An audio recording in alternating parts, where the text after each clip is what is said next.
राहुल यादव, जिन्हें किताबों के साथ वक्त बिताना बेहद पसंद है। आज राहुल जुडिशरी की तैयारी करने वाले विद्यार्थियों के बीच खासे लोकप्रिय हैं। और हो भी क्यों ना, क्योंकि पिछले लगभग 23 वर्षों से राहुल हजारों बच्चों को जुडिशरी पढ़ाते आ रहे हैं।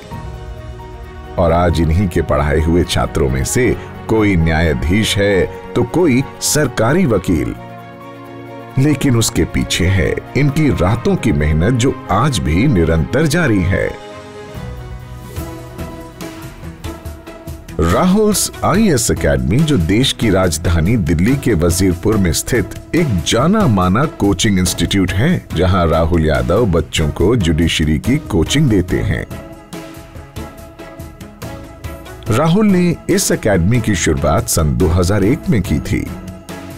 राहुल्स आईएएस एकेडमी में ऑनलाइन और ऑफलाइन दोनों तरह से क्लास होती है और हजारों बच्चे जुडिशरी की इस टॉप मोस्ट एकेडमी का सानिध्य पाकर खुद के भविष्य की नींव रखते हैं। राहुल बच्चों को रोजाना 7 से 8 घंटे ऑनलाइन और ऑफलाइन माध्यम से पढ़ाते हैं, लेकिन ये इतना आसान नहीं है। इसके लिए राहुल खुद भी कई घंटों किताबों के साथ बिताते हैं, जिससे वो खुद को भी अपडेट रख सकें।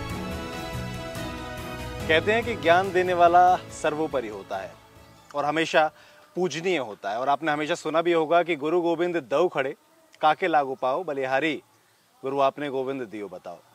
मेरे साथ आज राहुल आईएएस एकेडमी के कर्ता धर्ता, फाउंडर और वहां बच्चों को ज्ञान देने वाले, मार्ग प्रदर्शित करने वाले मिस्टर राहुल यादव मौजूद हैं। बहुत बहुत स्वागत है सर आपका हमारे साथ जुड़ने के लिए। सर, सबसे पहले, क्योंकि बात यहीं से शुरू होती है कि मार्ग प्रशस्त करने की शुरुआत हुई, तो सबसे पहले मैं जानना चाहूँगा कि आपकी स्कूलिंग, आपकी शिक्षा कहाँ से हुई, कहाँ से आप बिलोंग करते हैं, कहाँ से आपकी ज़िंदगी की शुरुआत हुई? देखिए, मैं ओरिजिनली तो बिहार का रहने वाला हूँ। बिहार में एक बसबा गांव है, ये मधुबनी ज़िले में है, अंधरा ठाड़ी के पास। ये एक छोटा सा गांव है, 400-500 लोग होंगे इसमें, बहुत ज़्यादा नहीं है, बहुत ज़्यादा विकसित गांव भी नहीं है। तो वहीं का मैं हूँ और जन्म तो मेरे नाना के यहाँ मुंगेर में हुआ था। नाना वहाँ पोस्टेड थे उस समय, और तब से पला बढ़ा इन्हीं गांव के परिवेश में। फिर पापा पटना में थे तो पटना में पला बढ़ा। सेंट माइकल्स हाई स्कूल में मैंने पढ़ाई की थी पटना में, और वहीं से पढ़ने के बाद फिर जाकिर हुसैन कॉलेज दिल्ली से मैंने इंग्लिश ऑनर्स किया। और फिर आईएएस के लिए मैंने लॉ ऑप्शनल रखा था, तो उसके लिए पढ़ते पढ़ते मैं नॉलेज थोड़ा अक्वायर कर लिया मैंने। फिर पढ़ाना भी शुरू कर दिया, तो लॉ पढ़ाना शुरू कर दिया। वहीं से सब कुछ शुरू हुआ है। क्योंकि सर, मार्ग प्रदर्शित करते रहते हैं आप बच्चों को भी, लेकिन ज़िंदगी में बड़े उतार चढ़ाव होते हैं। जब हम बात करते हैं, आपकी ज़िंदगी कैसी रही? शुरुआत आपने बताया कि आपने कैसे कैसे की, कभी पटना गए, कभी यहाँ अपने बसवा में पढ़े, उसके बाद में फिर आपने दिल्ली में पढ़ाई की, लेकिन उतार चढ़ाव तो रहे होंगे। तो कैसी ज़िंदगी रही आपकी? ज़िंदगी देखा जाए तो अनुभवों से भरपूर है, और समस्याएं तो बहुत थीं, लेकिन ठीक है, समस्याओं से अनुभव भी होता है जी। सीखने को बहुत कुछ मिलता है। तो मैं ज़िंदगी को पॉजिटिव साइड में, सकारात्मक रूप से ही लेता हूँ। जब मैं लगभग 19 साल का था जी, तो 12th करने के बाद मैं दिल्ली जाके पढ़ना चाहता था, और पापा कहना था कि पटना में ही पढ़ो।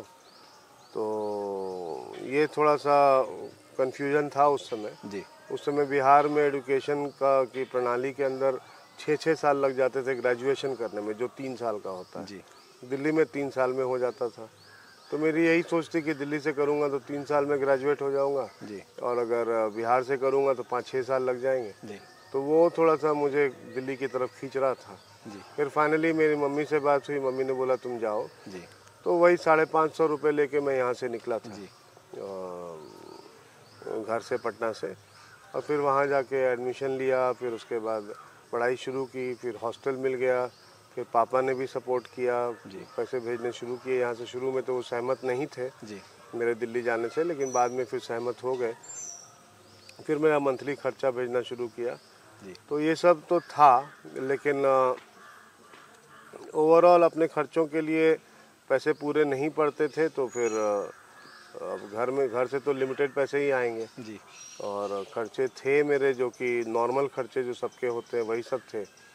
तो फिर उसके लिए धीरे धीरे मैंने ट्यूशन पढ़ाना शुरू किया, सेल्समैन की नौकरी की और जगह जगह घरों में घूम घूम के सेल्स वाले आइटम्स बेचता था मैं जी। तो काफ़ी इस तरह की चीज़ें चली 93 तक। जी। फिर 93 में ही मैं देहरादून चला गया। जी। एक स्कूल है वहाँ पे, मानव भारती पब्लिक स्कूल। जी। उस समय स्कूल देहरादून ब्रांच जो है वो अभी बन ही रहा था। जी। तो वहाँ मैंने पढ़ाना शुरू कर दिया एक स्कूल टीचर की तरह। जी। तो वो छोटे बच्चे थे, क्लास 5-6 तक थे, तो प्राइवेट कैपेसिटी में वहाँ पढ़ा रहा था और उनके साथ खेल कूद और ये सब चीज़ें करता था मैं। उनका स्पोर्ट्स टीचर भी मैं ही बन गया था और पढ़ाता भी मैं था और भी टीचर्स थे। तो देहरादून में करीब मैं 1.5-2 साल रहा। जी। 94 में मैं देहरादून से फिर दिल्ली वापस आ गया। वो फेज़ थोड़ा मेरा ठीक नहीं था क्योंकि घर से पैसे आने बंद हो गए थे। जी। क्योंकि मैंने खुद ही बंद करा दिया था कि अब मुझे ज़रूरत नहीं, मैं काम कर रहा हूँ। तो मैं पापा खुश नहीं थे कि स्कूल में जाके नौकरी कर रहा है, तो वो थोड़ा सा था और घर से पैसे मेरे आ नहीं रहे थे। जी। और मुझे उस समय फिर काफ़ी स्ट्रगल करना पड़ा था, फिर खुद से सब कुछ मैनेज करना। फिर मम्मी का सपोर्ट रहता था लेकिन वो पूरा नहीं पड़ता था। जी। तो काफ़ी स्ट्रगल रहा उस समय। स्ट्रगल मतलब इस तरह से कि खुद काम कर कर के पढ़ाना पढ़ना, तो ट्यूशन पढ़ाना, ये सब करना पड़ा। और ये चला मेरा करीब 99 तक। जी। फिर 99 में मैंने शादी कर ली। तो उसके बाद और भी जिम्मेदारियां आ गई। मेरी वाइफ थी तो घर गृहस्थी की जिम्मेदारी हो गई। उसके 1 साल के अंदर मेरी बड़ी बेटी आ गई 2000 में। तो उस समय फिर तब मैं क्या करता था कि 97 से ही मैंने लॉ पढ़ाना शुरू कर दिया था क्योंकि आईएएस में मैं एग्ज़ाम दे रहा था। जी। तो आईएएस में मेरा एग्ज़ाम क्लियर नहीं हुआ था फाइनली, लेकिन उस प्रोसेस में लॉ काफ़ी पढ़ लिया था मैंने। जी। तो वही पढ़ाना शुरू कर दिया मैंने। और लॉ के कुछ बच्चे मेरे घर पे आते थे और वो आके पढ़ते थे मुझसे ट्यूशन की तरह। और फिर घर घर घूम के मैं इकोनॉमिक्स पढ़ाया करता था क्लास 11-12 के बच्चों को। तो उसी दौरान मैंने शादी की थी। मेरी पत्नी बहुत अच्छी हैं और मेरे लॉ के फील्ड से या मेरे पढ़ाई के फील्ड से नहीं थी, वो कुछ और उनका काम था। तो वो बेसिकली कहीं भी कुछ काम मिल जाए तो वो कर लिया करती थी और बाद में उन्होंने भी ट्यूशन पढ़ाना शुरू कर दिया था। तो उसी में फिर जान पहचान हुई और प्रगति मैदान ये जाती थी, मैं भी किसी काम से गया था, वहीं पे मुलाकात हुई। जी। और उसके बाद फिर धीरे धीरे हमने जल्दी ही, ज़्यादा लंबा नहीं पीरियड रखा, मतलब मिलने के करीब 1 साल के अंदर ही हमने शादी कर ली थी। तो शादी के बाद फिर 1 साल बाद बेटी आ गई। तो बेटी के आने के बाद फिर बच्चे के खर्चे, और हम लोग बहुत बच्चे को पैम्पर करके रखते थे तो उसकी ज़रूरतें भी हम पूरा करना चाहते थे। तो वो एक बड़ा स्ट्रगल का फेज़ आया लाइफ में, जिसमें मतलब कई बार तो ये होता था कि बच्चे को डाइपर हम कहाँ से लाएं, पैसे नहीं हैं। तो मतलब कई ऐसी समस्याएं होती थी रोज़ की रोज़ लाइफ में।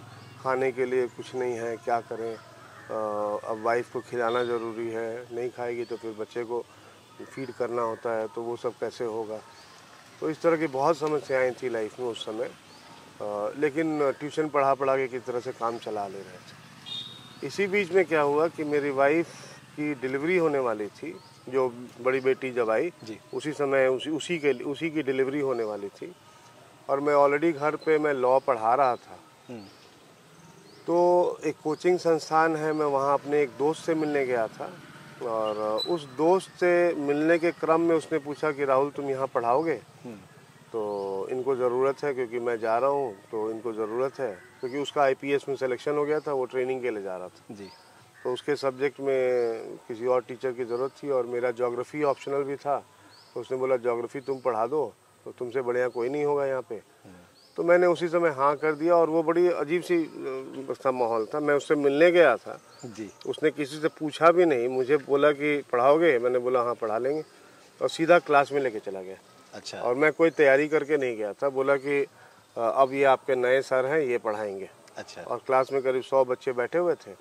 अब मुझे उसने कह दिया कि आज से पढ़ाओ।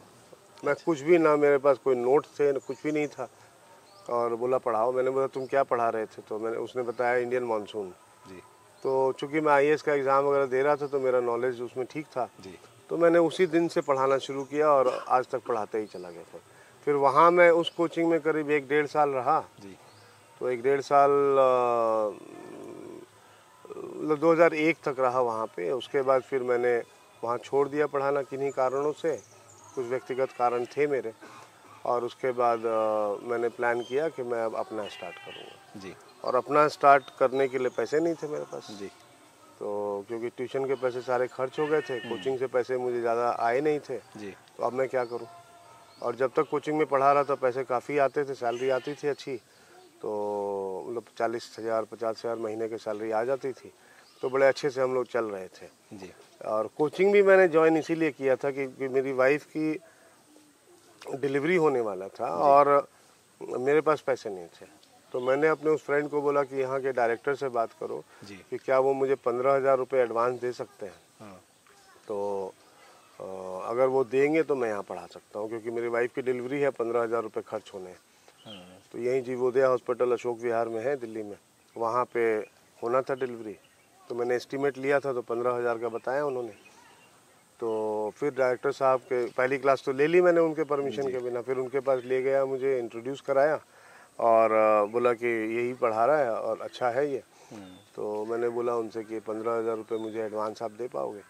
और ये बात है 5 अगस्त की, 5 अगस्त सन 2000 में। और 25 अगस्त को डिलीवरी का डेट था। अच्छा। तो उन्होंने वहीं पे उसी समय मुझे एक चेक काट के दिया और बोला कि आपका 15,000 रुपये है, आप कल से पढ़ाना शुरू कर दो।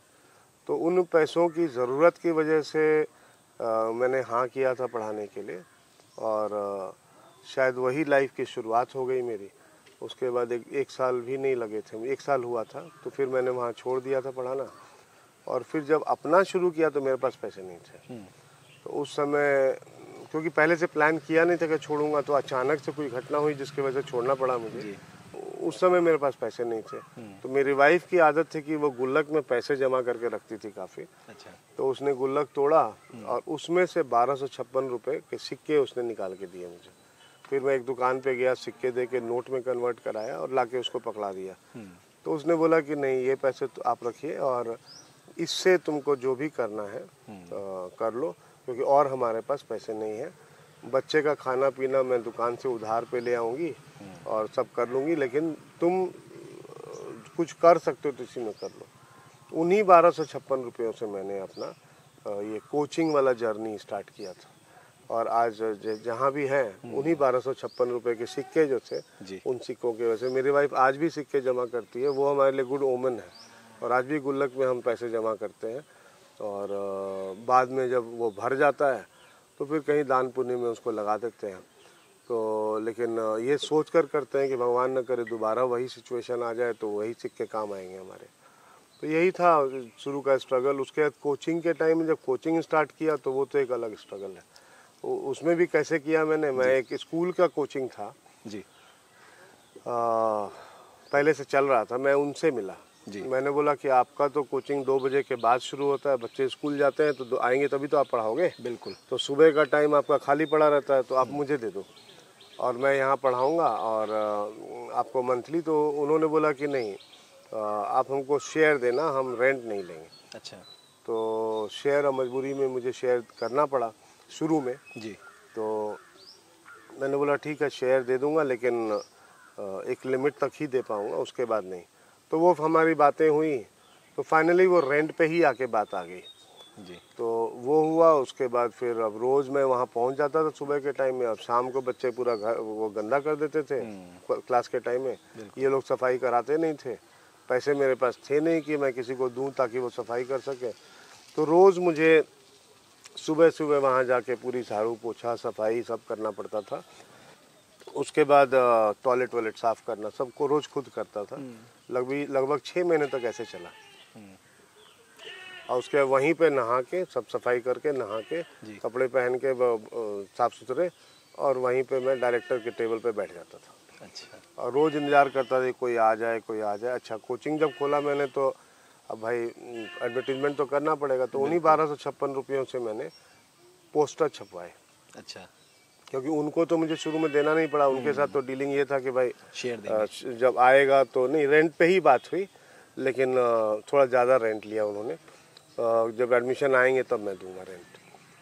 तो उन्हीं 1256 रुपये से मैंने पोस्टर बनवाए और खुद ही सुबह सुबह 4-5 बजे जाके जहाँ जहाँ पॉसिबल था वहाँ वहाँ मैंने पोस्टर खुद से लगाए थे। और वहाँ से राहुल साईएएस की शुरुआत हुई थी। उसके बाद क्या हुआ कि पहला स्टूडेंट आया, वो वेस्ट बंगाल का था जी। और वो ज्योग्राफी के लिए आया था जी। ज्योग्राफी पढ़ने के लिए, तो मैंने ले लिया ज्योग्राफी में। उसके बाद दूसरा आया एक ताले करके, वो भी वेस्ट बंगाल का था, विवेकपुरी था, वो जम्मू कश्मीर का था। और एक सीजू राघवन था, वो केरला का था, राघवन या सीजू नाम है याद है मुझे, वो केरला का था। तो ये 3-4 लोग आए। उसके बाद धीरे धीरे आप बच्चे आना शुरू हुए। अब जब सैलरी आती थी तो मैं जाके वाइफ के हाथ में पकड़ा देता था कि अब तुम घर खर्च चलाओ। तो वो बड़ा स्ट्रगल पीरियड था इस तरह से कि मुझे मतलब अपने बच्चे के साथ खेलने का भी मौका नहीं मिलता था, मैं उसको प्यार करने का मौका नहीं मिलता था। सुबह सुबह वो सो रही होती थी, मैं चला जाता था, और रात को मैं पढ़ना भी होता था। उस कमरे में पढ़ाई हो नहीं सकती थी, बच्चा है छोटा सा, तो मैं वहीं उसी जगह पे कहीं एक छोटे से कमरे में बैठ के पढ़ लिया करता था। और एक एक क्लास के लिए मुझे 8-8 घंटे पढ़ना पड़ता था, एक सिंगल क्लास के लिए, क्योंकि स्टार्टिंग फेज था तो बहुत तैयारी करनी पड़ती थी। बिल्कुल। तो फिर बाद में ज्योग्राफी 1-2 साल बाद बंद कर दिया मैंने और सिर्फ लॉ पे ही फोकस करने लग गया। और शायद यही वजह थी कि चूँकि लॉ पे ही फोकस किया तो बढ़ते बढ़ते बढ़ते कोचिंग आज इतना बड़ा हो गया। तो यही था मेरा फेज़। तो ये मतलब 10-10 दिन आते थे जब बच्चे को जागते हुए मैं प्यार कर सकूं या उसके साथ खेल सकूं। संडे, सैटरडे, संडे, मंडे से लेकर पूरे हफ्ते मैं इसी में लगा रहता था, पढ़ना पढ़ाना पढ़ना पढ़ाना। वाइफ अब कहती है कि वो कितना अकेला फील करती थी उस समय जब मैं काम में लगा हुआ था, लेकिन उसके लिए वो मुझे उलाहना नहीं देती, क्योंकि वो भी समझती है और मैं भी समझता हूँ कि अगर उतनी मेहनत आज नहीं करता उस समय जी। तो आज हम वहाँ नहीं होते जहाँ आज है। और ये करीब 2-3 साल तक चला, इतनी ज़्यादा मेहनत। और फिर धीरे धीरे थोड़ा सा टाइम निकालना शुरू किया फैमिली के लिए। फिर 2004 में मेरी दूसरी छोटी बेटी आई, तो उस समय तक हम थोड़े कंफर्टेबल हो गए थे, घर में कुर्सियाँ वर्सियाँ सब खरीद ली थी मैंने। और छोटी बेटी आई तो उसके बाद फिर थोड़ा और कंफर्टेबल हो गए, तो घर में सोफ़ा पहली बार 2006 में ख़रीदा मैंने। अच्छा। गाड़ी वगैरह कुछ नहीं था मेरे पास, मोटरसाइकिल भी ख़राब हो गया था, तो कोचिंग पास में ही था तो पैदल ही जाया करता था। और वो जो जगह शुरू में लिया था वो तो मैंने 3-4 महीने बाद ही छोड़ दिया था, फिर एक दूसरी जगह ले ली थी मैंने। फिर धीरे धीरे बढ़ते बढ़ते बढ़ते यहाँ तक पहुँच गए। यही छोटी सी स्टोरी है। अब इसके अंदर तो बहुत सारी बड़ी छोटी छोटी कहानियाँ हैं, तो उतना डिटेल में मैं नहीं गया, तो यही है। कभी ये सब चीज़ें सोच के आंखें भर आती हैं? आवाज़ नहीं, आंखें नहीं भर आती हैं, आंखें नहीं भर आती हैं, अच्छा लगता है ये सब सोच के। मुझे लगता है कि क्योंकि उसका दुख नहीं है मुझे, मतलब मुझे रादर उससे इंस्पिरेशन मिलता है कि मुझे लगता है कि भगवान ने बहुत अच्छा किया कि मुझे वो दौर दिखाया, उसकी वजह से मैं और टफ हो पाया और मजबूत हो पाया, इरादे और मजबूत हुए मेरे। और मुझे लगा कि खुद की मेहनत के बल पे आप कहीं पहुंच सकते हैं, तो कोई तकलीफ़ नहीं होती मुझे। अच्छा, मतलब अंदर से खुशी होती है कि मुझे वो भगवान ने मौका दिया और मैंने उसको निभाया, तो ये है मेरा। आपने जब भी आपसे बात हुई आपने बोला कि मैंने स्ट्रगल को चुना हमेशा, तो ऐसा क्यों? स्ट्रगल इस तरह से चुना कि अगर मैं चाहता तो पटना में ही रह जाता। पापा मेरी अच्छी जगह पे पोस्टेड थे उस समय। उस समय मेरे ख्याल से पापा विद्यालय सेवा बोर्ड बिहार के अध्यक्ष थे और गांव में भी काफ़ी सब कुछ था। फिर नाना जी मेरे आईएएस ऑफिसर थे, तो वो भी बड़े अच्छे पोस्ट पे उस समय थे। मेरे ख्याल से शायद उस समय वो समस्तीपुर के डीएम हुआ करते थे शायद, तो डिस्ट्रिक्ट मजिस्ट्रेट जी। तो सब कुछ अच्छा था लाइफ में। तो मैं चाहता तो मैं अपने घर पे रहता और यहीं से ग्रेजुएशन करता, 6 साल 5 साल जो भी लगते, और सारा ऐशो आराम में यहाँ पे मुझे मिल सकता था। तो लेकिन पता नहीं अब क्यों चुना मैंने, मैं नहीं जानता, लेकिन वो तो भगवान के ही हाथ में होता है क्या करवाते हैं आपसे। लेकिन ये ज़रूर है कि जो मैंने चुना तो वो थोड़ा स्ट्रगल का रास्ता था, थोड़ा नहीं काफ़ी स्ट्रगल का रास्ता था, और उसको निभाया मैंने फिर बढ़ते रहे। और शायद वही स्ट्रगल आप अभी भी अपने बच्चों को लगातार अपनी स्पीच के जरिए बताते रहते हैं। हाँ, स्टूडेंट्स को भी बताते हैं, जो मेरी 2 बेटियां हैं उनको भी बताते हैं, और उनको बताते हैं, अपने भी एग्जांपल देता हूँ कि कैसे कैसे क्या होता है लाइफ में। तो वो सारी बातें मैं बताता हूँ उनको, ताकि उनको भी थोड़ा सा एहसास हो कि हम अगर बहुत ख़राब परिस्थिति, कई बच्चे बहुत ख़राब परिस्थिति में होते हैं, उनका स्वास्थ्य ख़राब होता है या घर की फाइनेंशियल स्थिति अच्छी नहीं होती है, बहुत सारे प्रॉब्लम सबको होते हैं। तो उनको बस यही संदेश देना चाहता हूँ कि अगर मैं कर पाया तो तुम भी कर सकते हो, ठीक? और आप जितनी भी विपरीत परिस्थितियाँ आ जाए, रास्ता आपके हाथ में होता है, बस आपको चुनना होता है। तो यही संदेश देता हूँ सबको, और कर रहे हैं बच्चे, अच्छा कर रहे हैं। प्लान कौन सा चुनना है ये आप ही को देखना पड़ेगा, कोई और बताएगा मतलब आपके पास 2-3 रास्ते होते हैं। आपके पास समस्या वाली कोई परिस्थिति आ गई तो आप उसमें समस्या में अपने आप को छोड़ दो, कुछ ना करो, मतलब कोई हिम्मत ना करो। और दूसरा होता है कि हिम्मत करके कोई एक रास्ता निकाल के आगे बढ़ो। तो हम क्यों छोड़ें? हम इंसान हैं, हमको भगवान ने बुद्धि अकल दिया है, तो हम क्यों छोड़ें? तो हमको जो भी रास्ता मिलेगा, अब जैसे ये पीछे आपके तालाब है जी, अब इस तालाब को मुझे पार करके जाना है, मेरे पास कोई मार्ग नहीं है, कोई रास्ता नहीं, तो मैं क्या करूँगा? तैर के जाऊँगा। तैर के जाओ। तैरना नहीं भी आता है फिर भी कोशिश करूँगा, किनारे पे ही थोड़ा सा तैरने की कोशिश करूँगा, थोड़े टाइम पे सीख जाऊँगा, छोटा सा तालाब है, मैं तैर के चला जाऊँगा। तो अब ये सोच के कि मैं गीला हो जाऊँगा, ठंड लग जाएगी और ये हो जाएगा, वो हो जाएगा, डूब जाऊँगा, तो मैं छोड़ तो नहीं सकता ना। जाना है तो जाना है। तो वही मेरा नियम है लाइफ में, करना है तो करना है। आग का दरिया है, तैर कर जाना है। मतलब जय हाँ मतलब आपको सामने जितना भी मुश्किल रास्ता है, आपको जाना तो पड़ेगा। अब मान लीजिए आग का ही दरिया है और आपके पास कोई और मार्ग नहीं है, आप हवा में उछल के जा नहीं सकते, तो क्या करोगे? भगवान का नाम लेके उसी में घुस जाओगे, दौड़ते हुए जाओगे, इस पार से उस पार पहुंच जाओगे। किस्मत खराब रही, समय खराब रहा तो आग में फंस जाओगे। नहीं तो तो निकल लेकिन हाँ, लेकिन हम उसके डर के मारे बैठे रह जाएं, ये तो नहीं कर सकते। पॉजिटिव एप्टीट्यूड, मेरा यही सोच है कि आप पॉजिटिव एटीट्यूड लेके चलो, और क्यों नहीं कर पाओगे? तो वही है, जो सोचेंगे वो कर लेंगे। क्योंकि सर भगवान का नाम लिया, भगवान को बहुत मानते हैं आप। हाँ। और लगातार मुझे लगता है साल में लगभग सभी तीर्थों पे जितने ज़्यादा हो सकते हैं वहाँ आप जाते भी हैं। तो वो शुरुआत, वो प्रेम भगवान के प्रति, निष्ठा, वो कहाँ से जन्मी? देखो, बचपन में जब मैं छोटा था तो मेरे पिताजी पटना में महावीर मंदिर है रेलवे स्टेशन के पास, वहाँ जाया करते थे, और हनुमान जी के मेरे पिताजी बहुत भक्त हैं और रोज़ हनुमान जी का पाठ करते थे। तो शायद वो मेरे साइकोलॉजी में बैठ गया। फिर शुरू में जब स्ट्रगल पीरियड चल रहा था तो मैं पूजा पाठ में उतना नहीं होता था, लेकिन हाँ, मंदिर अगर कहीं मुझे दिख जाए तो प्रणाम जरूर करता था, या मौका लगे तो मंदिर के अंदर जाके माथा टेक के आता था मैं। तो ये शुरू से मेरी आदत है, मंदिर के सामने से गुजर रहा हूँ तो हाथ जोड़ लेता था हमेशा। ये मतलब बचपन से मेरी आदत है, बचपन से। वो शायद मम्मी पापा के संस्कारों से मिला है।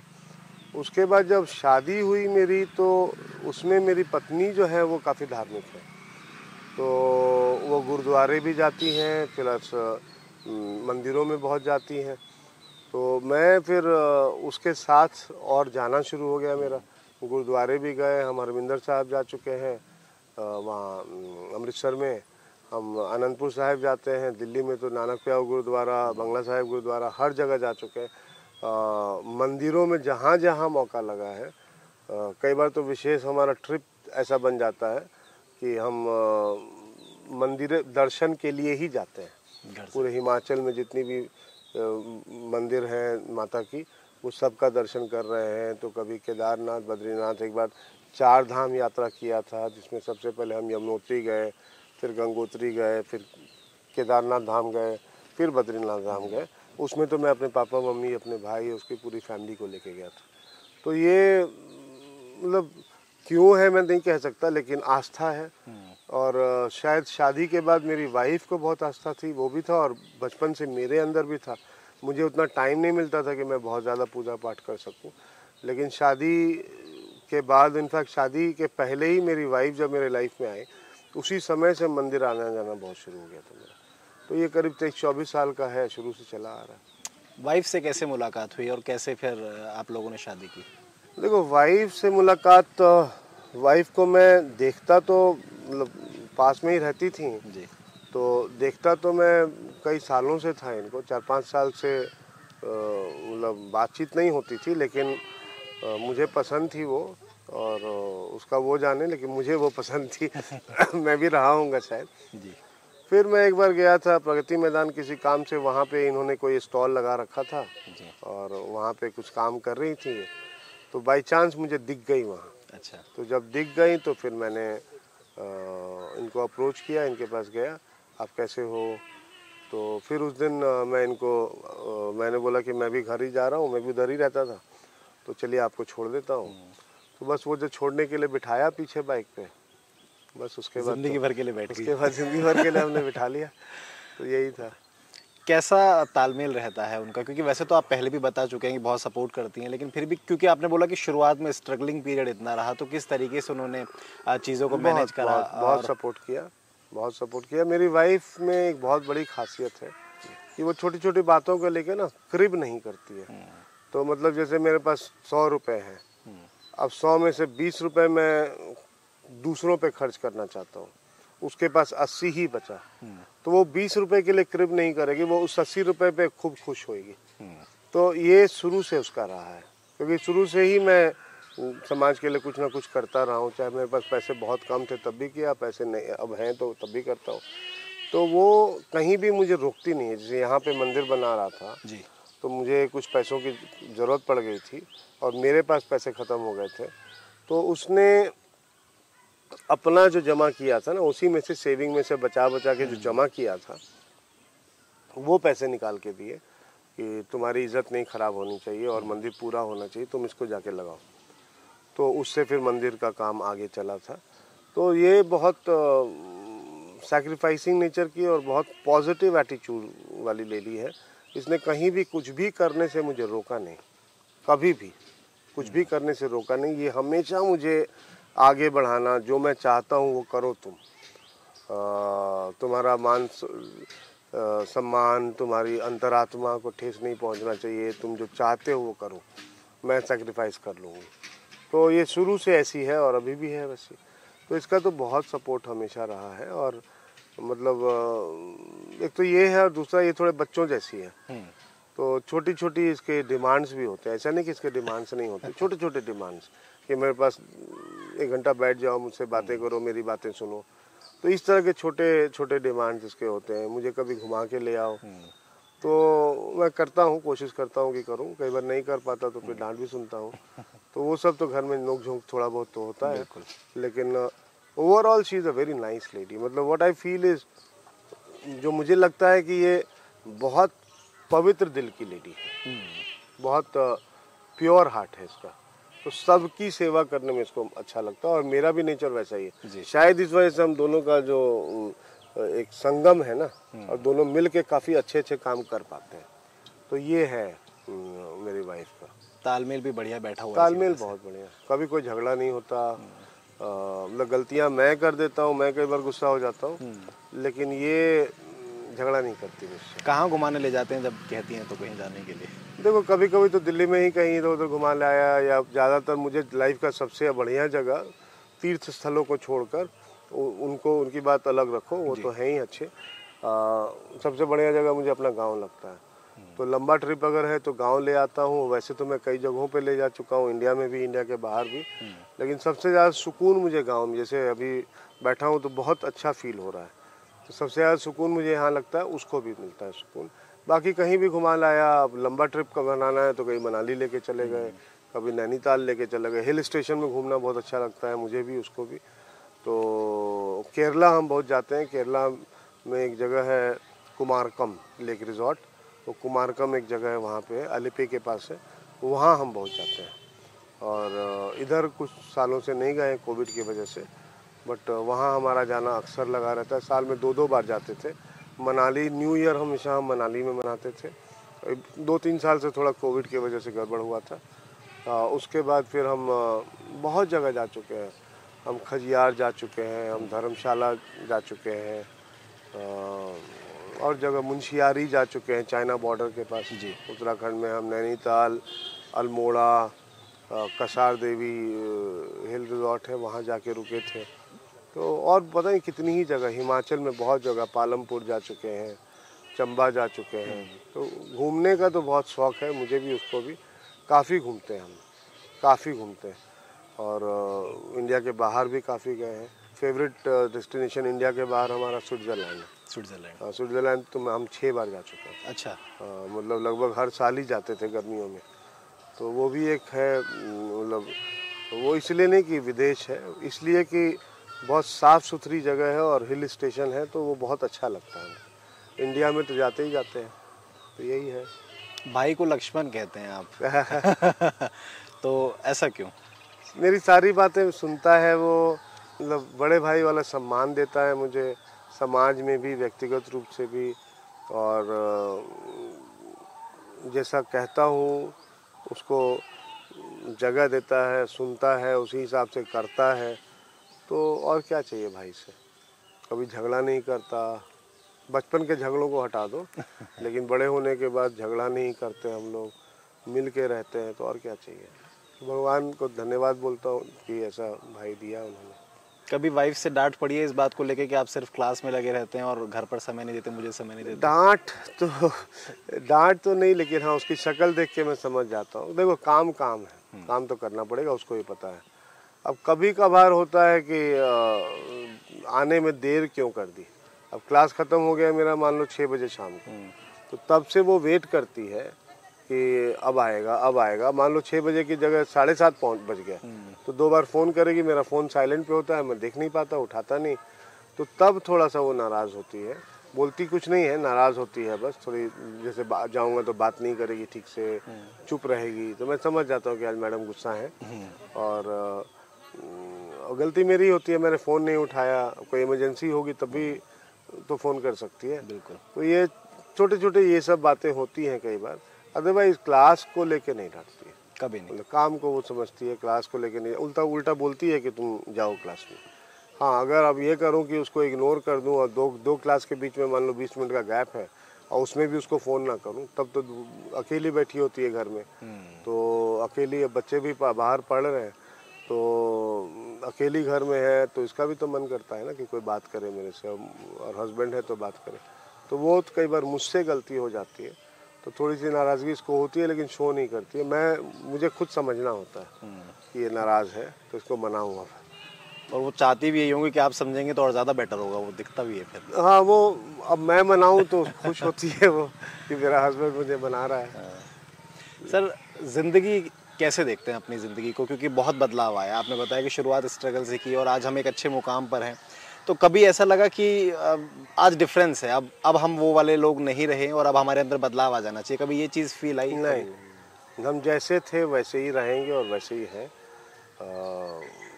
धरती के लोग जो दुखों और कष्टों को देख के उनको झेलते हुए आगे बढ़े हैं, वैसे ही रहेंगे हमेशा।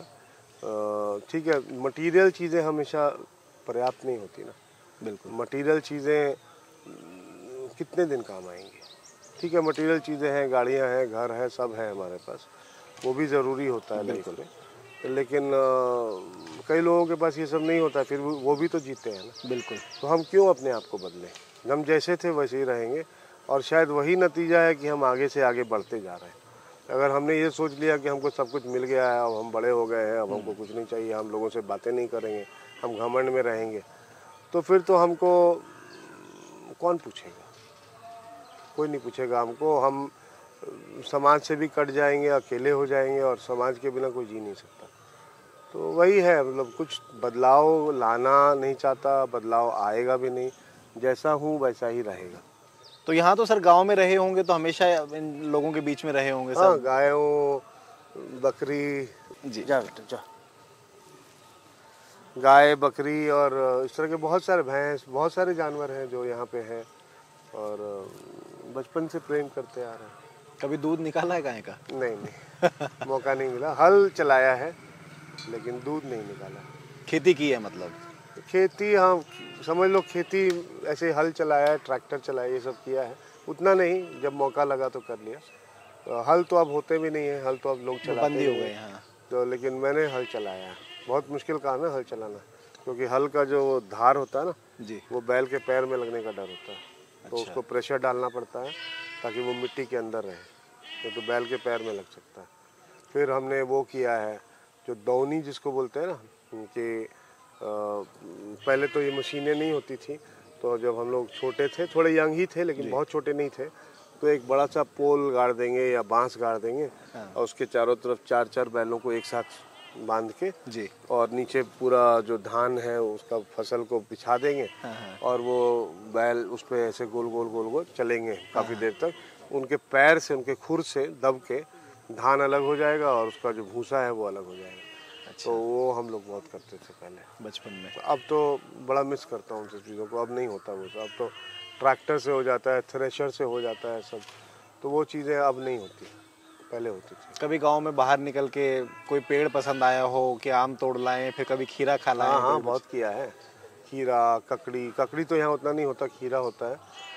खीरा, ककड़ी जहाँ नाना जी होते थे गोपालगंज और सिवान में, वहाँ पे ककड़ी हुआ करता, तो वहाँ पे ककड़ी खेतों में जाके तोड़ते थे। यहाँ पे पेड़ पे चढ़ के आम तोड़ना, ये सब बहुत किया है, बचपन में भी किया है। और इनफैक्ट 2006 में किया है मैंने, 6-7 में जब आया था, 36-37 साल का था, तो पेड़ पे चढ़ के और आम तोड़ के वहीं पे खा रहे हैं, ये सब खूब कर रखा है। और बीजू आम होता है जी। बीजू आम को सीधा ऐसे चूस के खाया जाता है जी। तो वो सब भी किया है बहुत, मतलब बाल्टी में पानी में भर लिया, बहुत सारे छोटे छोटे आम होते हैं और उनको फिर खा रहे हैं।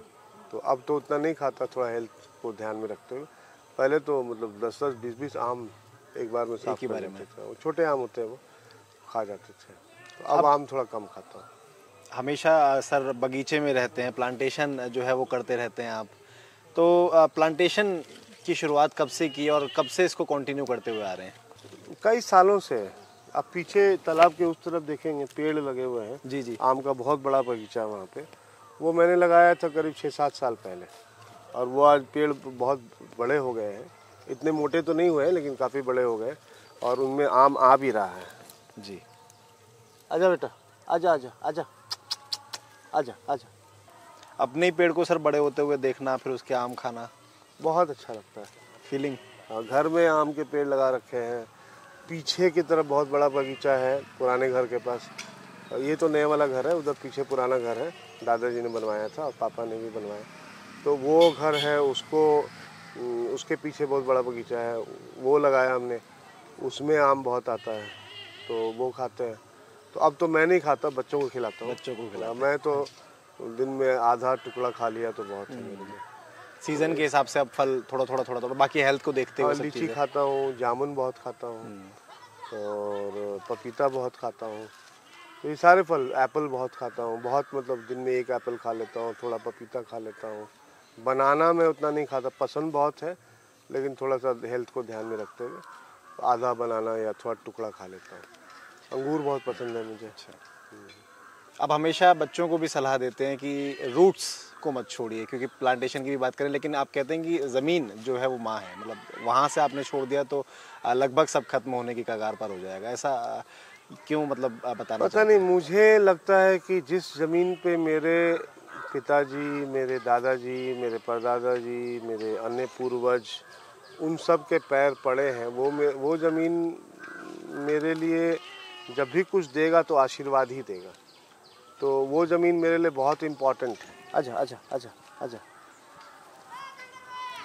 वो ज़मीन मेरे लिए बहुत इम्पॉर्टेंट है, वहाँ से मुझे लगता है कि मुझे पूर्वजों का आशीर्वाद मिल रहा है। तो मैं तो व्यक्तिगत रूप से मानता हूँ इस बात को कि मैं इसको छोड़ने वाला नहीं हूँ। ज़मीन पे, अपने घर पे तो आऊँगा ही आऊँगा, अपना जहाँ मेरा जड़ है, जहाँ मेरे अपने लोग हैं, जहाँ मेरे अपने लोग रहे हैं, वहाँ तो मैं जाऊँगा ही जाऊँगा, उसको नहीं छोड़ सकता।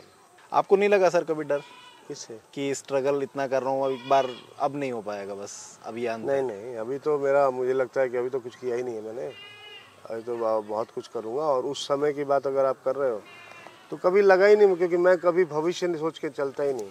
मैं आज आपके पास बैठा हूँ, आपसे बात कर रहा हूँ, तो मैं अभी का सोच रहा हूँ, थोड़ी देर बाद क्या होगा मैं उसका सोचूंगा। तो मैं कोई परमानेंट कुछ सोच के नहीं चलता कि मुझे आज से 10 साल बाद ये होना चाहिए। हाँ, ये ज़रूर है कि एक ब्रॉड टारगेट मेरे दिमाग में रहता है कि वहाँ तक पहुँचना है, लेकिन उसके लिए मैं अपने रोज़ की ज़िंदगी को ख़राब नहीं करता। एंजॉय करना है एंजॉय कर लेता हूँ, मेहनत करनी है मेहनत कर लेता हूँ। तो रोज़ के हिसाब से, हर मोमेंट के हिसाब से चलता हूँ। तो वही फिर धीरे धीरे सक्सेस को बढ़ाता है ना, आगे वहाँ तक पहुँचाता है आपको। अब मैं भविष्य को सोचता रहूँ और अभी वाले टाइम को उस तरह से यूज़ ना करूँ, तो फिर तो फेलियर है ना, फिर तो कोई फ़ायदा ही नहीं है। ब्लूप्रिंट ऑफ सक्सेस आपने रखा भी है, हाँ, इसीलिए इसीलिए नाम रखा। टैगलाइन भी रखा हुआ है आपने। क्योंकि सर जब हम आगे बढ़ते हैं तो दिक्कतें तो आपने बताया कि हमेशा रही, फिर उसके बाद हमने यहाँ तक करा, स्ट्रगल रहा राहुल IAS एकेडमी को चलाने में भी, क्योंकि आपने पर्सनल लाइफ में पर्सनली बहुत स्ट्रगल किया। तो अब लाइफ थोड़ी सेटल है, थोड़ा अच्छा चल रहा है सब कुछ, बहुत बड़े इनिशिएटिव आप ले रहे हैं। मैं देखता हूँ कि कभी आप किसी गांव में जाते हैं, वहाँ पे विकास करने की बात हो, चाहे फिर बच्चों को आगे बढ़ाने की बात हो, चाहे फिर किसी से मिलजुल कर, सोशल लाइफ की मैं बात करना चाह रहा हूँ आपकी, कि वो जुड़ा, वो आपको क्यों लगा कि मुझे सोशल लाइफ में थोड़ा सा इन्वॉल्व होना चाहिए, मैं लोगों के लिए कुछ करूँ। और लोग कभी आपको प्रमोशन करते हुए नहीं दिखा उसका कि मैं ये करने के लिए जा रहा हूँ, जबकि यहाँ हम आए तो हमें पता चला कि आप कितना कुछ कर रहे हैं।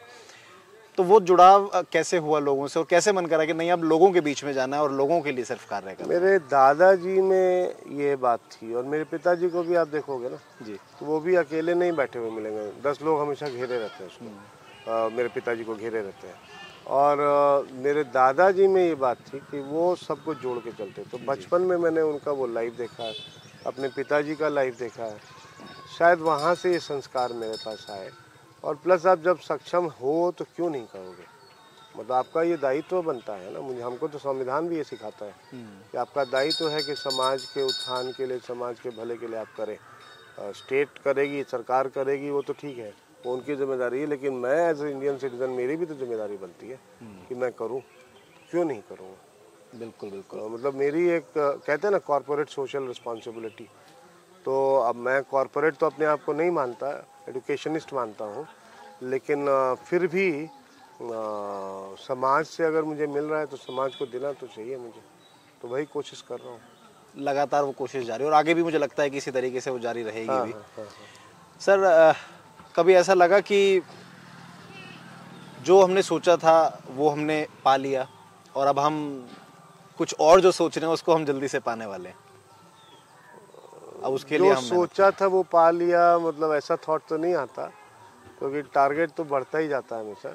लेकिन ये है कि हाँ, कभी कभी लगता है कि मार्ग हमारा प्रशस्त हो रहा है, तो आगे जो करना है, अब समाज की तरफ ही जाना है मुझे, तो धीरे धीरे समाज की तरफ ही जाना है मुझे, जा ही रहा हूँ। वो प्रक्रिया प्रारंभ हो चुका है। आप देखोगे कि 10 साल बाद मैं कुछ और ही कर रहा हूँ। तो मतलब मुझे लगता है कि जो अभी चल रहा है वो मुझे समाज के और करीब लेता जा रहा है। तो वही है, जो सोचा था वो पा लिया वाली फीलिंग तो कभी नहीं आती। लगता है कि अच्छा, ये स्टेज क्रॉस हुआ, अगला स्टेज अब आएगा, नेक्स्ट तो स्टेज पे हाँ, चलेंगे। नेक्स्ट स्टेज में सांप सीढ़ी की तरह कि चढ़ उतर गए तो फिर वापस चढ़ना है अभी। हाँ, उतरने का भी क्रम होता है, चढ़ने का, चढ़ गए तो फिर और चढ़ो, और वो ऊपर भी चढ़ो। होता है। कभी खेलते हैं, कुछ गेम खेलने का मन करता हो? नहीं, अब तो खैर सिर्फ वॉक करता हूँ।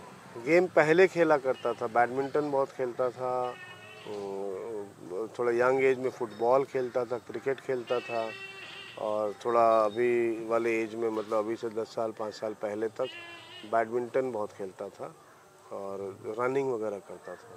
तो एज सच इंडोर गेम में देखो तो बच्चों के साथ कभी लूडो वगैरह, कैरम वगैरह खेल लेता था, लेकिन बहुत ज़्यादा नहीं। आजकल तो वो भी ऑनलाइन ही हो गए, फोन में लूडो। नहीं, मैंने कभी फ़ोन पे नहीं खेला।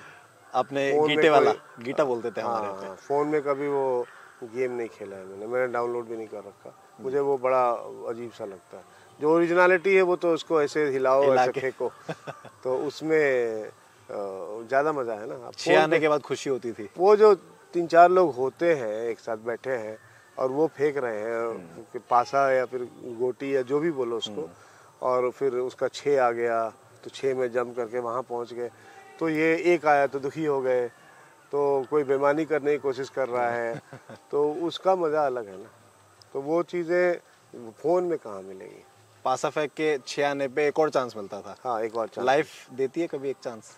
और मानो तो देती है, ना मानो तो नहीं देती, लेकिन मेरे साथ वो मौका शायद नहीं आया है, एक और चांस वाला। लेकिन देखा जाए तो हर क्षण आपको एक चांस तो मिल ही जाता है। तो मतलब मैं तो मानता हूँ कि लाइफ आपको हमेशा एक रास्ता इन स्टोर रखती है आपके लिए। तो अब आपके ऊपर है कि उसको मानो तो ठीक है, नहीं मानो तो चलता रहेगा। पिक्चरें देखने का शौक रहा कभी? पिक्चर बहुत देखता हूँ टेलीविज़न पे। हॉल में जाके तो लास्ट मैंने कौन सी देखी थी वो याद नहीं जी। अभी याद नहीं आ रहा। मूवी जैसे फ्री हो गया, कोई काम नहीं है तो या तो कोई न्यूज़ चैनल लगा लेता हूँ या फिर कोई मूवी लगा लिया, तो जो भी आ रहा है उसको देख लिया। बड़ा इन्वॉल्व होके देखता हूँ। तो कोई फेवरेट टाइप्स कुछ नहीं है। जिसमें भी कोई अच्छी सी मूवी आ रही है, एक्शन मूवी ज़्यादा पसंद है मुझे। एक्शन हो या फिर वो वाला मूवी हो जिसमें कुछ थीम बेस्ड कोई मूवी हो, तो वो ज़्यादा पसंद है और देखता हूँ। लेकिन मतलब टाइम है तब देखता हूँ, टाइम निकाल के अलग से नहीं देखता। गदर में सनी देओल थे उस समय तो बहुत फेमस रहे होंगे। कभी कुछ ऐसा रहा कि ये हीरो फेवरेट है? कोई एक हीरो फेवरेट हीरो सारे ही अच्छे हैं, सबकी एक्टिंग आपको किसी ना किसी फिल्म में बहुत अच्छी मिलेगी। सनी देओल की बहुत अच्छी एक्टिंग है बहुत सारे मूवीज़ में। दामिनी देख लो उनकी, फिर आप ऋषि कपूर की बॉबी देख लो आप। तो सबका कोई ना कोई मूवी उनकी। शमी कपूर की कौन सी मूवी थी मुझे याद नहीं, अभी याद नहीं आ रहा, तीसरी मंजिल थी या ऐसा कुछ था, नाम अभी मूवी का नाम याद नहीं आ रहा। वो बहुत अच्छी थी। मुझे उनकी मूवी बहुत अच्छी लगती थी। अभी नाम सबका भूल रहा हूँ। जी जी। वो पुराने एक्ट्रेस की बात कर रहा हूँ। तो पुरानी मूवीज़ मुझे बहुत अच्छी लगती थी। मेरे नाना जी मूवी के बहुत शौकीन थे। अच्छा। वो सिनेमा हॉल हम लोग को ले जाया करते थे और वहाँ बैठ के दिखाया करते थे। तो उस समय तो टेलीविज़न वगैरह थोड़ा बहुत ज़्यादा इंडिया में प्रचलित नहीं था, तो सिनेमा हॉल में जाके देखा करते। तो नाना जी मेरे मूवी के बड़े शौकीन थे। और घर में टीवी जब आ गया तो टीवी वो बैठ के रात को, जब ऑफिस अगले दिन होता था तो रात को जब खाना वाना खा लेते थे उसके 2-2 3-3 घंटे बैठ के मूवी देखा करते थे। अब मुझे अपने साथ बिठा लेते थे, या तो मैं पढ़ रहा होता था और या फिर मूवी चल रहा है और नाना जी के साथ मैं बैठ के देख रहा हूँ और कुछ मुझे वो पढ़ाते ही रहते थे साथ साथ। तो वहाँ से मुझे आदत लगी थी। तो मैं भी देखता हूँ, लेकिन ऐसा कोई फेवरेट ये नहीं कि ये वाला चैनल देखूँगा ऐसा कुछ। प्रेजेंट में देखा जाए तो अभी मुझे सारे ही पसंद हैं। मतलब सलमान खान भी कई कुछ मूवीज़ में बहुत अच्छी एक्टिंग की है उसने। शाहरुख खान ने कुछ मूवीज़ में बहुत ज़बरदस्त एक्टिंग की है। आमिर खान का वो सरफरोश मुझे बहुत पसंद है। तो इस तरह के बहुत सारे हैं। एक्ट्रेसेस में भी मुझे अक्षय कुमार का वो लंदन वाला कौन सा है जो कटरीना कैफ है उसमें, नमस्ते लंदन। नमस्ते लंदन, वो बहुत पसंद है मूवी। उसमें दोनों की एक्टिंग बहुत ज़बरदस्त है। तो उस तरह से बहुत सारे मूवीज़ हैं जो मुझे पसंद है। उतना याद नहीं रहता क्योंकि पढ़ाई से फुर्सत ही नहीं मिलती। हाँ, फ्री टाइम में देखता हूँ। जॉली एलएलबी और ऐसी जॉली एलएलबी देख रखा है, उसका है ना वो अपना अरशद वारसी। तो वो भी मुझे बहुत पसंद है। वो आप ही से जुड़ी हुई पिक्चर भी है। क्योंकि जुडिशरी पे काम कर रहे हैं। लॉ जुडिशरी पे है।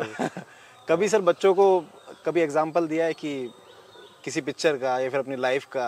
अपनी लाइफ का तो देता हूँ, पिक्चर का नॉर्मली मैं, क्योंकि मुझे ज़्यादा याद नहीं रहता। मैं जब देख रहा होता हूँ तभी इन्वॉल्व होता हूँ, उसके बाद फिर मैं काफ़ी हद तक भूल जाता हूँ। कोई गाना जो कभी गुनगुनाते हो, बाथरूम सिंगर जैसे? हमेशा जो दिमाग में रहता हो कि बाथरूम में नहाने भी गए तो चल रहा है कि ऐसा कोई एक खास गाना नहीं है। जो गाना सुन रहा था नहाने के पहले वही गुनगुनाने लगते हैं। ऐसा कोई खास नहीं है।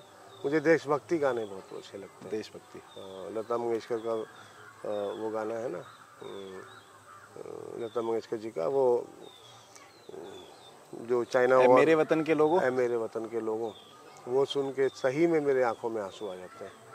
और मेरे देश की धरती, ये इनका महेंद्र कपूर ने गाया है शायद उन्होंने गाया है।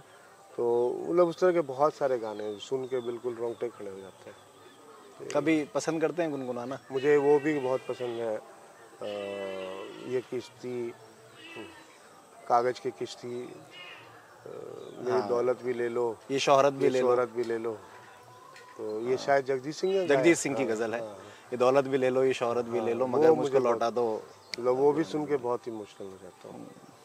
ये है। कभी खुद से गुनगुनाया गाने को? तो कभी भी कुछ भी गुनगुना लेते हैं, कुछ कोई खास ये नहीं है। कुछ हो जाए तो सर? नहीं नहीं अभी नहीं, अभी नहीं। थोड़ा सा एक मुझे वो बहुत पसंद है, तुम्हारा इंतजार है,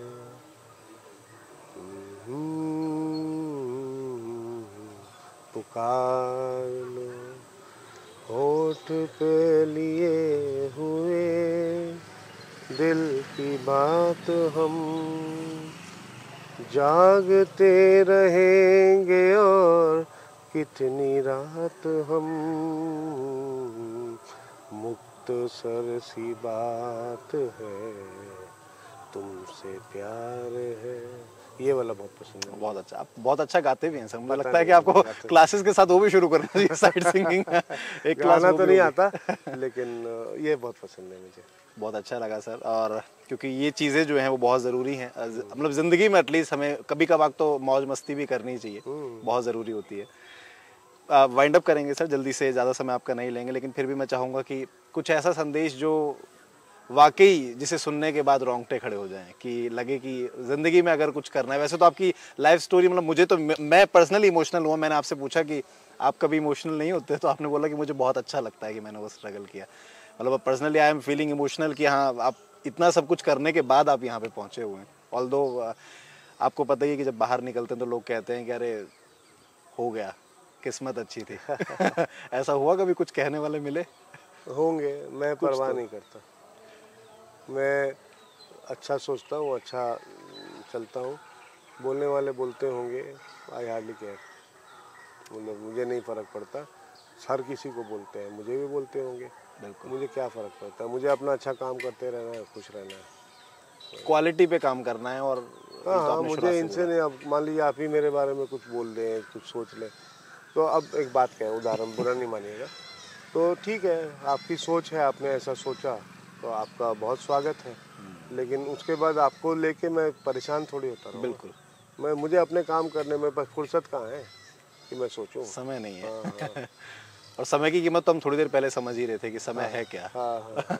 मैं चाहूंगा एक बार समय आप दोबारा दोहरा दें कि समय है क्या आपकी नज़र में, अगर देखें तो। समय बहुत कीमती है। समय कीमती धन के रूप में नहीं है, पैसों के रूप में ही समय बहुत कीमती है कि आप उस समय में बहुत अच्छे अच्छे काम कर सकते हैं। आप उतने से समय में आप कुछ क्रिएटिविटी ला सकते हैं। समय को व्यर्थ नहीं करना चाहिए। खाली भी बैठे हो तो कुछ सोच के कंस्ट्रक्टिव काम करते रहो। मैं कई बार खाली बैठा होता हूँ, लेकिन सोचता हूँ, कुछ कंस्ट्रक्टिव प्लानिंग करता हूँ, तो कुछ अच्छा सा निकल के आता है। आप मुझे कई बार देखोगे, मैं अकेला बैठा हुआ कुर्सी पे चाय पी रहा हूँ या कुछ वैसे ही अकेला बैठ के आसमान देख रहा हूँ, कई बार होता है। तो ऐसा नहीं कि मैं उस समय खाली बैठा हूँ, वो समय मैं यूज़ कर रहा हूँ कुछ कंस्ट्रक्टिव प्लानिंग के लिए, कुछ अच्छा बच्चों के लिए, स्टूडेंट्स के लिए या फिर समाज के लिए कुछ ना कुछ प्लान करता है, अपनी फैमिली के लिए। तो समय तो बहुत बलवान है। समय आपको ऊपर भी उठाता है, समय आपको नीचे भी गिराता है, तो वो तो है। और उसकी कीमत को समझना चाहिए। हाँ, वो तो जब समय आपको नीचे गिराएगा ना, तब समझ में आएगा। ठोकर लगने के बाद अकल आती है, कीमत समझ में आता है। कोई संदेश सर जो लगता हो कि ये आप सभी को पता होना चाहिए, इसमें छोटे बच्चे बुजुर्ग सब इसमें इन्वॉल्व अगर हम कर दें? मतलब मुझे लगता है कि प्रत्येक व्यक्ति को अपने जीवन में आगे बढ़ते ही रहना चाहिए, क्योंकि मुझे लगता है कि हर व्यक्ति का दायित्व सिर्फ अपने लिए नहीं, अपने परिवार के लिए नहीं, बल्कि समाज के लिए है और देश के लिए भी है, हर व्यक्ति का। कि आप को अपना सक्सेस का पैमाना इस बात पे रखना चाहिए कि मैंने समाज के लिए क्या किया, देश, सबसे पहले मैंने देश के लिए क्या किया, मैंने समाज के लिए क्या किया, और तब आता है अपने परिवार के लिए क्या किया, और तब आता है कि मैंने अपने लिए क्या किया। अगर आप देश और समाज के लिए कुछ कर पाए हैं तब तो आप सक्सेसफुल हैं। अगर आपने सिर्फ अपने लिए किया है, आप बहुत बड़े बिजनेसमैन हैं, अपने लिए किया सब कुछ दूसरों के लिए कुछ नहीं किया, तो वैसा बिजनेसमैन बन के कोई फ़ायदा नहीं है। बच्चों के लिए क्या संदेश देना चाहेंगे अपनी एकेडमी के? बच्चों को खूब मेहनत करनी है और सफलता प्राप्त करनी है, और मेहनत करोगे तो सफलता मिलेगी। ऐसा नहीं है कि कोई जेन्युइनली मेहनत करे उसको सफलता ना मिले, ऐसा नहीं होता है। और आप जज ना भी बने तो आप बहुत अच्छे वकील बन सकते हैं, आप किसी भी और फील्ड में बहुत अच्छा काम कर सकते हैं। मेरे बहुत स्टूडेंट्स हैं जो वकील हैं, वकालत कर रहे हैं और बहुत अच्छा काम कर रहे हैं, and I am very very proud of them. तो आप जो भी कर रहे हैं या जो भी करते हैं जीवन में, मुझे आप पर बहुत गर्व है, और आप बस ईमानदारी से और कड़ी मेहनत के साथ करें उसको, और जज बन जाते हैं तो जजशिप को भी बहुत कड़ी मेहनत के साथ निभाएं आप। गांव के लोगों के लिए क्या कुछ कहना चाहेंगे, क्योंकि गांव में लगातार विकास भी कर रहे हैं, अपने गांव के लिए भी और बाकी जो मैं बस इतना ही कहूँगा कि आप लोग के लाइफ में बहुत स्ट्रगल है, बहुत समस्याएं हैं। सारी समस्याएं तो मैं दूर नहीं कर सकता, लेकिन जितना मैं कर पाऊँगा मैं पूरी कोशिश करूँगा कि जितना मेरे भगवान मुझे शक्ति देते हैं उसके हिसाब से मैं करूँगा ज़रूर।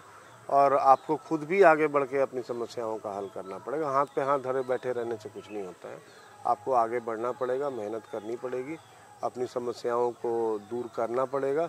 और सबसे इम्पोर्टेंट संदेश है कि अपने बच्चों को पढ़ाएं।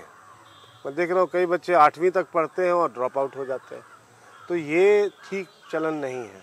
आप 9वां 10वां 11वां 12वां ग्रेजुएट सब कराइए उसको। सरकार भी आजकल बहुत सुविधाएं दे रही है, सरकार भी आपके खर्चे उठा रही है पढ़ाई के काफ़ी हद तक, और प्लस मेरे जैसे बहुत लोग हैं जो आपको सपोर्ट करने को तैयार हैं। आप मेहनत करके आगे तो बढ़ो, बहुत सारे हाथ हैं जो आपको थाम लेंगे। तो पढ़ाई में पीछे कॉम्प्रोमाइज़ नहीं करिएगा, क्योंकि वही उनको समझदार भी बनाता है, वही उनको नौकरी भी दिलाता है, या वही उनको रोज़गार भी दिलाएगा। सरकारी नौकरी तो चलो लिमिटेड है, हर किसी को नहीं मिल सकती, लेकिन फिर भी मेहनत करने पे मिलती है। और नहीं तो कुछ अपना स्वयं का रोज़गार कर सकता ना। मैं सरकारी नौकरी में नहीं हूँ, मेरा अपना स्वयं का रोज़गार है, और देखो सब अच्छा चल रहा है, आप भी कर सकते हैं। मैथिली में कुछ कहना चाहेंगे जो लोगों को समझ में आता है, क्योंकि आपकी रीजनल लैंग्वेज है। मैथिली में हम यह कहब कि हम अहीं सबके बीच के छिए, अहीं सबके आशीर्वाद से हम एते कऽ सकलिए आइ तक, और आगे भी करैत रहब। अहाँ सब अपन आशीर्वाद हमरा दैत रहू, हमरा ला प्रार्थना करत रहू, और अपन माय बाबू के आशीर्वाद से, अपन दादा परदादा के आशीर्वाद से हमरा मौका भेट रहल या अहाँ सबके सेवा करे के, से हम करत रहब। तो ये थे हमारे साथ मिस्टर राहुल यादव जी, जो कि राहुल्स IAS एकेडमी के फाउंडर हैं, और लगातार बच्चों को जो है वो लगातार पढ़ा रहे हैं, बढ़ा रहे हैं, और उनका मार्ग प्रदर्शित कर रहे हैं। मुझे उम्मीद है कि लगभग सभी सवालों के जवाब हम ले चुके होंगे, क्योंकि लगभग इसलिए मैंने लगा दिया है कि ज़िंदगी जो है वो बहुत बड़ी है, और उसमें बहुत सारी कहानियां हैं, जैसे कि सर ने खुद कहा, और सारी कहानियों को आप तक पहुंचा पाना पहली बार में मुश्किल नहीं है। लेकिन सर से एक वादा चाहेंगे कि सर लगातार आप हमें थोड़ा थोड़ा समय देते रहें, ताकि आपकी कहानियों को हम लोगों तक पहुंचाते रहें, और इसी तरह से हम लोग मिलते रहें। बहुत बहुत धन्यवाद सर हमारे साथ जुड़ने के लिए।